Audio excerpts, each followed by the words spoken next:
Hey everybody. So, if I were to ask you, who do you think the wealthiest people are in all of history? Who would you say? Would you say Bill Gates or an inventor or an Egyptian pharaoh or King Henry VIII or a president? Well, I mean, some of those may be true, but one of the wealthiest people in all of history is a leader of one of the African empires we're going to study, Mali. His name is Mansa Musa. He is known to be one of the wealthiest people in the entire history of the world, and I'm sure none of you know about him.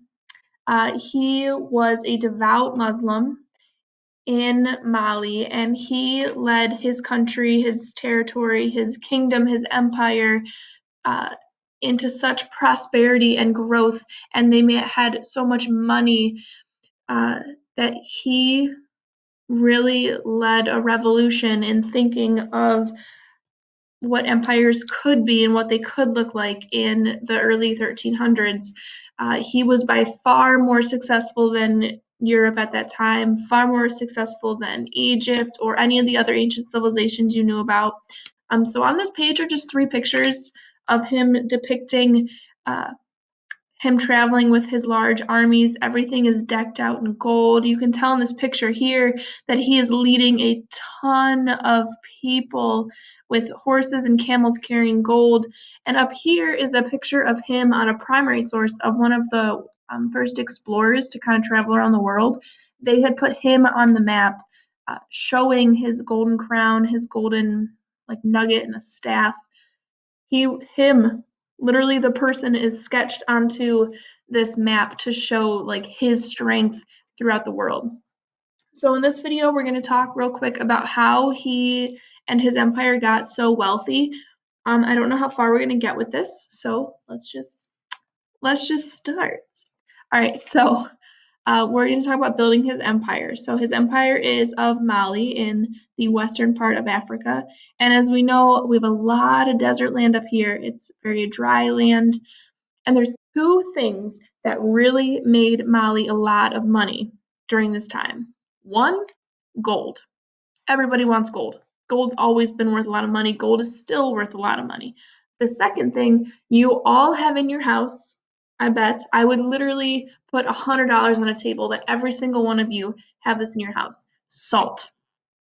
Gold and salt are the two items that made Mali so wealthy at this time. So, the West African Empire of Mali lay across trade routes between the sources of the salt in the Sahara Desert and the gold mines of West Africa.